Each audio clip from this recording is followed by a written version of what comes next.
여러분 안녕하세요. 저는 독한 국어의 원리와 공식의 저자 구사련입니다. 이번 시간에는 문장 독해 관련해서 지난 시간까지 저희가 단일 문장 속에 있는 안긴 문장을 중심으로 길고 복잡한 문장을 어떻게 빠르게 읽고 이해할 수 있는지에 대해서 설명을 드렸는데요. 오늘은 이어진 문장, 어쨌든 문장은 서술어가 하나인 단일 문장이 있고 그 다음에 어떤 문장은 서술어가 두 개 이상인 경우가 있죠. 이러한 경우 우리는 뭐라고 하나요? 이어진 문장이라고 합니다. 그런데 또 중요한 거는 이 이어진 문장 속 안에 또 안긴 문장이 또 들어가는 거죠. 구와 절의 형태로, 그쵸? 구와 절의 형태로. 그러다 보니까 문장은 계속적으로 또 길어지는 거죠. 이처럼 이어진 문장 속에 있는 안긴 문장, 즉 서술어가 두 개의 문장 역시 같은 방식으로 분석하고 이해하는 방법에 대해서 공부를 해 보도록 하겠습니다. 중요한 건 어쨌든 학교 문법에 관한 부분은 기본이죠. 그래서 문장의 구조도 이해하고 성분, 그 다음에 제가 이제 수식과 관련해서는 품사에 대한 이해, 즉 품사와 품사 간의 수식 관계를 여러분들께 꼭 이해를 하셨으면 하는 부분 설명을 드렸고요. 그리고 문장의 종류와 더불어 문장을 확대하는 방법 중에 하나가 바로 이어진 문장이죠. 그쵸? 즉 서술어가 두 개 이상의 경우 오늘은 이러한 문장 안에서 이 속에 어떻게 또 구와 절의 형태로 안긴 문장이 또 들어가서 관련된 내용, 관련된 어휘들을 또 수식하면서 문장을 길고 복잡하게 만드는지 이 부분을 이해하고 반대로 이렇게 길어진 문장에서 핵심 포인트, 즉 수식을 하고 수식을 받는 내용을 찾아내면 길고 복잡한 문장의 핵심 포인트를 빠르게 잡아낼 수 있겠죠. 이런 관점에서 오늘도 한번 문장 단위 분석을 진행해 보도록 하겠습니다. 7번 다음 문장을 읽고 입체적으로 한번 분석을 해보겠습니다. 그러나 오늘의 시점에서 다시 현대 사회의 추이를 돌아보면 자본주의 사회에는 여전히 부와 불평등과 독점의 폐허가 불식되지 않고 있으며 사회주의권의 거대한 실험은 결국 정치, 경제, 사회적 층위 간의 불균형과 모순으로 인하여 근래에 동구 사회주의 체제의 급격한 붕괴를 가져왔다. 일단은 한 문장인데 지금 5줄이죠. 따라서 여러분들이 이 제시문을 앞에서 이렇게 뒤로 읽고 이해가 되는 거가 쉽지가 않을 것 같습니다. 따라서 요거를 좀 전략적으로 서술어 먼저 또 찾아보고, 그죠? 그 다음에 수식 관계도 찾아보면서 입체적으로 한번 분석을 해 보도록 하겠습니다. 일단은 어떤가요? 급격한 붕괴를 가져왔다 라는 서술어를 찾을 수가 있습니다. 뭐가 급격한 붕괴를 가져온 건가요? 동구 사회주의 체제의 급격한 붕괴를 가져온 겁니다. 그죠? 그리고 또 하나 찾아볼까요? 불식되지 않고 있다. 이렇게 해서 두 개의 문장이 사실은 이어진 문장으로 있는 거죠. 그래서 오늘날의 시점에서 다시 한번 사회의 추이를 돌아보면, 그쵸? 요거는 부사, 절로 이렇게 한번 뽑아낼 수 있는 것 같고, 자본주의 사회에서는 어떤가요? 불식되지 않고 있는 거죠. 뭐가? 폐허가. 어떤 폐허인가요? 불평등과 독점의 폐허인 거죠. 그쵸? 부와 불평등과 독점의 폐허가 이렇게 스포트라이트를 받고 있는 거고요. 더불어 사회주의권의 거대한 실험, 요 거대한 실험은 결국 어떤가요? 붕괴를 가져왔죠. 붕괴. 그쵸? 어떤 붕괴인가요? 급격한 붕괴죠. 사회주의 체제의 급격한 붕괴. 그쵸? 어떻게 해서요? 정치, 경제, 사회적 층위 간의 불균형과 모순으로 인하여 이러한 이유로 인하여 동구 사회주의 체제의 급격한 붕괴를 가져온 겁니다. 그래서 요거는 자본주의 사회에는 폐허가 불식되지 않은 거고 이러한 거대한 실험은 어떤가요? 붕괴를 가져온 겁니다. 그쵸? 사회주의 체제에 대한 급격한 붕괴를 가져온 것입니다. 이렇게 두 개의 관점이 이 문장의 핵심 뼈대이고, 지금 보시는 이런 거 여러분들 결국 여기까지 요거는 부사 구가 되고 요거는 부사 절이 되나요? 그쵸? 이런 정도. 그런데 중요한 거는 이 사례를 통해서 생각해 볼 수 있는 거는 수식하는 내용이 상당히 많죠. 즉 부사와 관련된 부사어와 관련된 또는 부사와 관련된 내용이 상당히 많습니다. 그러다 보니까 문장이 길어지고 실질적으로 여러분들이 어떤 게 더 중요한 거지? 요거 찾기가 쉽지 않은 거죠. 그래서 여러분들이 수식에 관한 이슈를 조금 정리를 하고, 자, 더불어서 이전 이후 문장에는 그러면 어떻게 연결될까요? 이것도 또 생각을 해볼 필요가 있는 거죠. 꼭 폐허, 붕괴 이런 부분만 연결되는 거가 아니라 현대 사회의 추이가 어땠는지에 관해서도 연결될 수도 있고, 그 다음에 정치, 경제, 사회층 간의 불균형이 뭐였는지, 그쵸? 요거가 또 원인이었으니까, 붕괴에 관한 또 근본적인 원인이었으니까 연결될 수 있다라는 거죠. 따라서 한 문장 단위에서 보면은 이거는 어떤 거예요? 종속절 뭐 이런 거 표현하시죠.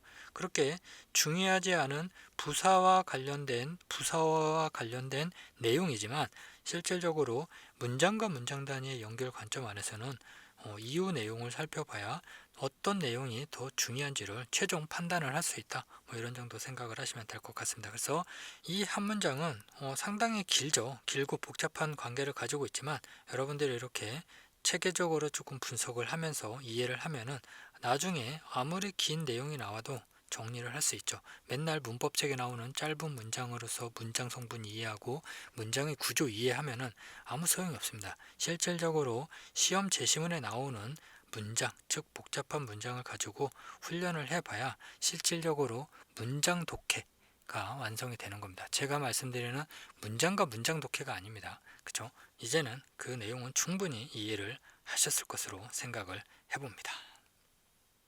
8번 현대기업은 단기적으로 이윤만을 추구하겠다는 태도를 버리고 소비자의 생활 수준과 문화를 향상시키는 방향으로 기업 활동을 전개하게 된 것이다. 자, 일단은 이 문장은 그렇게 어렵지가 않은 것 같은데요. 그쵸? 그래도 한번 분석을 해보겠습니다. 전개하게 된 것이다. 뭐가요? 현대기업은.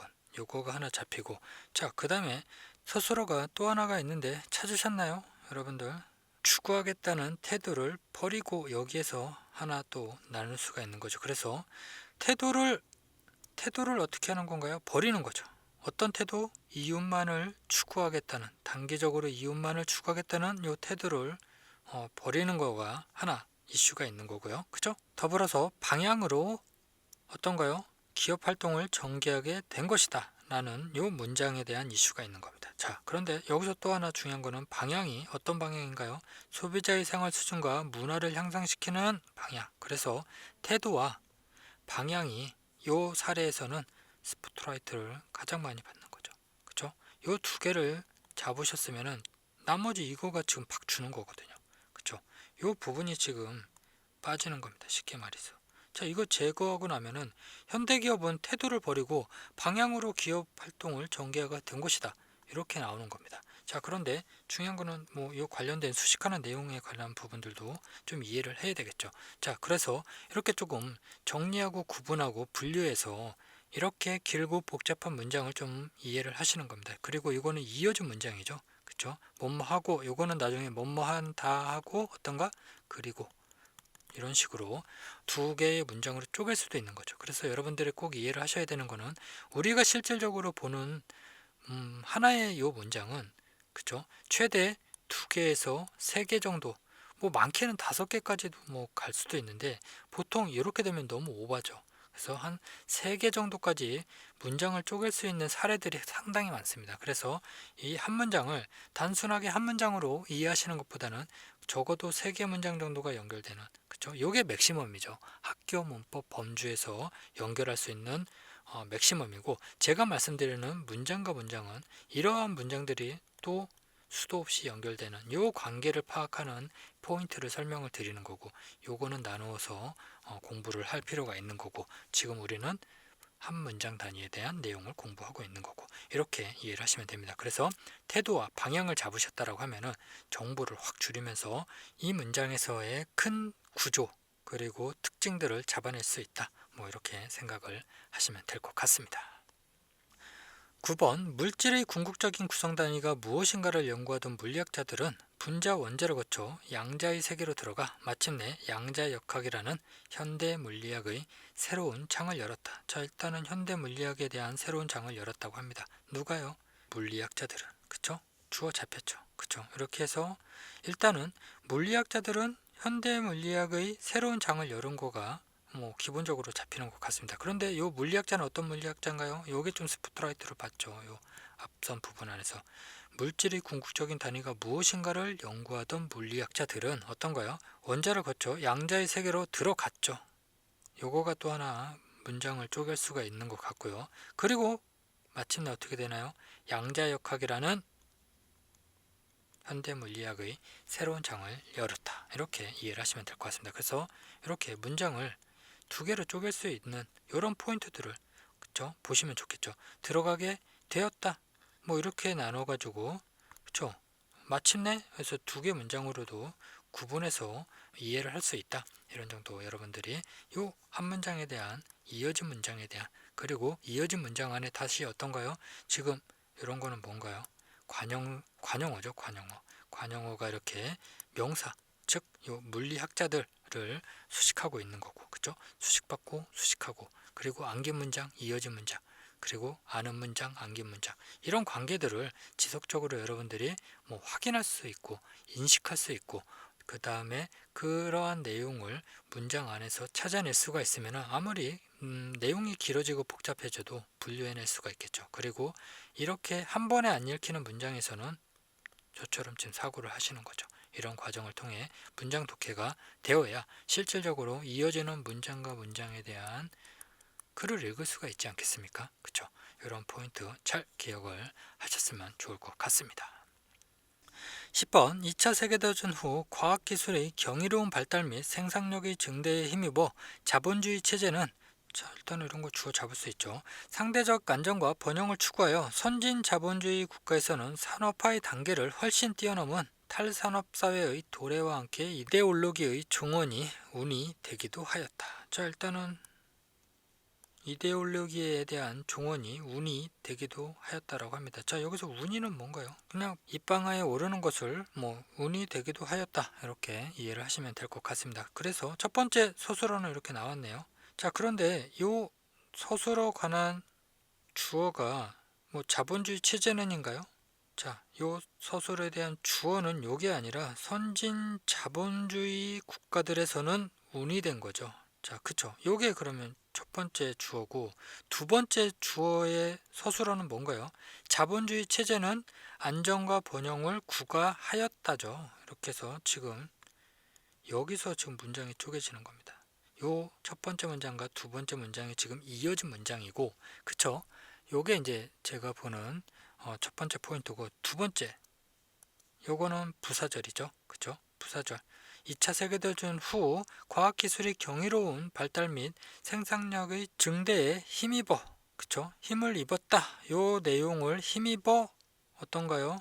번영을 구가한 거죠. 그쵸? 요거는 요 서술어를 뭐 수식한다고 보셔도 되고 아니면 요 문장 전체를 수식한다라고 보셔도 상관없겠네요. 어쨌든 요거 빼고 나니까 어떤가요? 자본주의 체제는 상대적 안정과 번영을 구가한 거죠. 그쵸? 요거가 첫 번째 내용이고 그리고 선진 자본주의 국가들에서는 어떤가요? 이데올로기의 종언이 뭐 운이 되기도 하였다. 즉 말하여지기도 한 거죠. 어떻게요? 산업화의 단계를 훨씬 뛰어넘은 탈산업사회의 도래와 함께 그쵸? 자, 이거 역시 부사와 또 관련된 내용이죠. 그쵸? 이러한 도래와 함께 운이 되기도 한 거다. 또는 이 문장 전체를 수식하는 걸로 보셔도 되고 그래서 쉽게 말해서 이 부분을 이렇게 빼고 나면은 어떤가요? 실제 남는 건 별로 없죠. 자본주의 체제는 상대적 안정과 번영을 구가하여 선진 자본주의 국가에서는 이데올로기의 종언이 운이 되기도 하였다. 이렇게 나오는데 자, 중요한 거는 어쨌든 여러분들이 문장이 길어지는 이유는 이러한 부사에 관한 내용이 가장 많습니다. 그죠? 부사가 실질적으로 수식하는 거가 가장 많기 때문에 제일 많죠. 그죠? 관용어도 즉 관용사도 수식하고 문장 전체 수식하고 서술어 수식하고 또 심지어 같은 부사도 또 수식을 하는 뭐 이런 관계들이 있다 보니까 계속적으로 문장이 길어지는 가장 큰 이유는 관용어 즉 관용사와 부사어 부사가 계속적으로 늘어나기 때문이다. 이렇게 이해를 하시면 될 것 같습니다. 그래서 제가 토케틱과 관련해서 수식에 관한 포인트를 말씀을 드리는데 결국은 부사와 관용사 또는 이게 이제 문장 성분으로 오면 관용어가 되죠. 한국어 같은 경우는 부사 역시 부사어가 되는데 자 이거는 뭐 제가 정확하게 여러분들이 구분을 하셔야 한다 뭐 이렇게는 설명드리지 않겠습니다. 이거는 문법 학자가 아닌 이상은 일단 영어에서 사용하는 부사 그 다음에 이거는 형용사의 관점에서 보시면 됩니다. 그리고 이런 것들은 최종 명사를 수식하고 얘는 뭐 동사 수식하고 뭐 문장 전체 수식하고 뭐 이렇게 이해를 하셔도 뭐 무방할 것 같습니다. 어쨌든 중요한 거는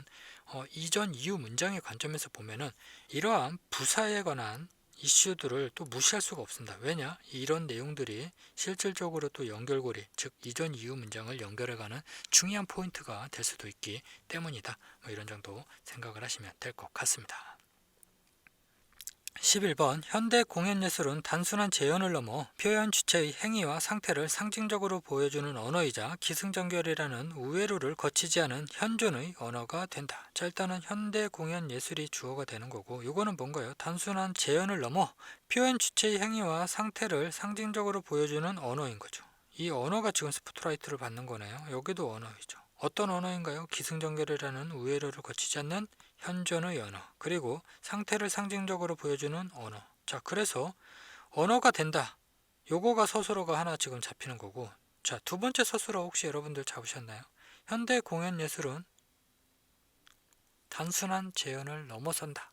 따라서 어떤가요? 현대 공연 예술은 언어이자 현존의 언어가 된다. 어떤 언어?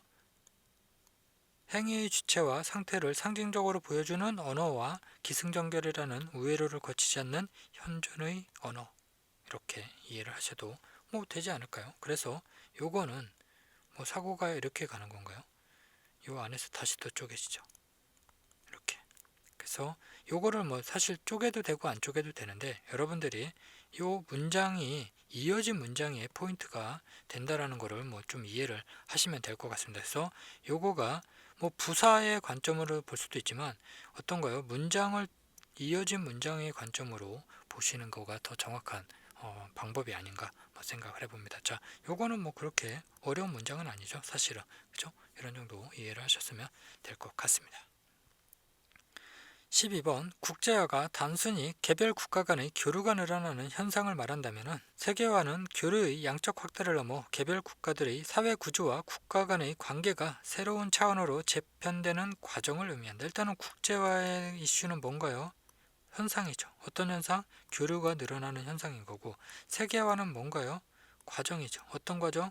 새로운 차원으로 재편되는 과정. 어떤 거가요? 국제 간의 관계가, 사회 구조와 국가 간의 관계가, 그쵸? 국제 간의 관계가 아닙니다. 사회 구조와 국가 간의 관계가 이렇게 넘어가는 거죠. 더 한번 내려가 볼까요? 양적 확대를 넘어 개별 국가들의 사회 구조와 국가 간의 관계가 이렇게, 그죠? 그래서 중요한 거는 현상과 과정의 스포트라이트를 받고 어떤가요? 문장이 여기서 이렇게 쪼갤 수 있는 거죠. 그죠? 교류가 늘어나는 현상을 말한다. 반면 세계화는 이렇게 해서 1번, 2번 문장으로 지금 뭐 연결을 할 수 있는 거죠. 쪼갤 수 있는 거죠. 쉽게 말해서. 그죠? 이렇게 해서 한 문장을 여러분들이 꼭 하나의 문장으로 이해하시는 것보다 두 개 이상의 문장을 붙인 요거까지가 한 문장의 범주입니다. 그죠? 그게 바로 우리 문법적 장치로 보면은 이어진 문장, 그죠? 이런 포인트들로 뭐 대등절로 이으냐, 종속절로 이으냐 이렇게 보는 거죠, 그죠? 그래서 아까 11번에서 살펴본 거는 종속절로 이어진 문장이죠. 그러니까 실질적으로 쪼갤 수가 있는 거고, 그죠? 이런 관점으로 뭐 이해를 하시면 될 것 같습니다. 13번 개인의 의식이라는 것도 독립변수적인 것이 아니라 개인과 그가 속한 사회적 조건과의 상호작용에서 생겨나는 것이며 그 상호작용에 대한 설명은 결국 보편적 법칙에 의거한 것이다. 일단은 개인의 의식이라는 것은 어떤가요? 보편적 법칙에 의거한 것이라고 합니다. 그런데 뭐는 아니죠? 독립변수적인 것은 아니라고 합니다. 자, 그러면은 이거는 종속절인가요? 그러면은 문장 한번 쪼갤 수 있지 않을까요? 개인의 의식이라는 것도 독립 변수적인 것이 아니다 해서 서술어 하나 이렇게 잡을 수 있고요. 그 다음에 개인의 의식이라는 것은 그럼 어떤가요? 개인과 그가 속한 사회적 조건과의 상호작용. 자, 어떤 상호작용? 사회적 조건과의 상호작용에서 생겨나는 것이며 그 상호작용이 이렇게 연결고리 잡히는 거죠. 그 상호작용에 대한 설명은 결국 보편적 법칙에 의거한다. 이렇게 해서 뭐 요거 사례는 뭐 그렇게 어렵지 않은 것 같습니다. 그죠? 중요한 거는 제가 설명드리는 거는 이렇게 종속절 관련한 부분, 이런 부분 안에서 서술어로 요 문장 두 개로 쪼개고 만약에 이해가 안 되면 극단적으로 이렇게까지 분석을 할 수 있다. 뭐 이런 정도 설명을 드리고 싶고요. 중요한 거는 요 상호작용에 관한 부분이 어떤가요? 한 문장 안에서 또 연결 관계를 찾고 있는 거죠. 그리고 요 상호작용은 뭐하고 대립대조 비교관계가 잡히는 건가요? 요 독립변수와 어떤가요? 대립대조 비교관계. 요 한 문장 안에서 지금 연결관계들이 또 치밀하게 잡히는 이런 사례인 것으로 파악을 할 수 있을 것 같습니다. 자, 지금까지 살펴본 한 문장은 어떤가요? 실질적으로 두 개의 문장까지 이렇게 쪼개서 나누어서 생각을 해 볼 수 있는 거죠. 그리고 이 두 문장을 어떤가요? 하나의 문장으로 지금 구성이 된 거를 우리는 읽고 다시 이 과정을 지금 해보는 거죠. 자, 그런데 이렇게 학교문법적 관점에서 문장을 쪼갤 수 있는 범위는 그렇게 많지가 않죠. 제가 지금 보면은 최대한 3개까지 저는 보고 있는데, 그쵸? 이런 부분하고 제가 설명드리는 여러 개의 문장과 문장 단위를 연결하는 이 포인트는 지속적으로 여러분들이 구분을 해서 이해를 하셨으면 좋겠습니다. 그래서 이 한 문장 읽고 나서 이해가 되면 오케이입니다. 만약에 조금 이해가 부족하면은 저처럼 서술어 먼저 찾아보고 주어도 찾아보고 실질적으로 수식되는 거가 또는 수식 받는 거가 뭔지 살펴보고, 그리고 그 한 문장 안에서 대립대조 비교관계, 즉 연결관계들이 잡히는 거가 있는지도 생각을 해보고, 그리고 최종 종국적으로 아직 제가 본격적으로 요 내용은 설명드리고 있지 않은데요, 이전 이후 문장에는 어떤 주고받은, 지금 우리가 찾은 이런 포인트들 중에 어떤 내용이 연결관계를 구성하는지까지 예측을 하면서 한 문장을 읽는 거가 제가 논리문법적 관점 안에서의 문장 독해 이 포인트를 설명드리는 핵심 내용이다. 이런 정도 이해를 하시면 될 것 같습니다. 제가 지금까지 설명드리는 방식은 여러분들이 꼭 기억을 해 주셨으면 하는 것은 정확하게 제시문 독해를 하기 위한 한 문장 단위에 대한 접근입니다. 그렇다 보니까 학술적이나 학교 문법적 관점과는 다소 차이가 있을 수 있고 용어나 이런 개념들이 약간 충돌을 할 수는 있습니다. 따라서 여러분들이 제가 지금 설명드리는 내용은 순수하게 독해력의 관점에서 문장, 즉 한 문장 단위를 어떻게 읽고 이해하고 기억까지 끌어내고 그리고 빠르게 그 포인트들을 잡아낼 수 있느냐에 대한 부분을 설명드린다. 이렇게 이해를 하시면 될 것 같습니다. 그럼 오늘 수업은 이것으로 마치도록 하겠습니다.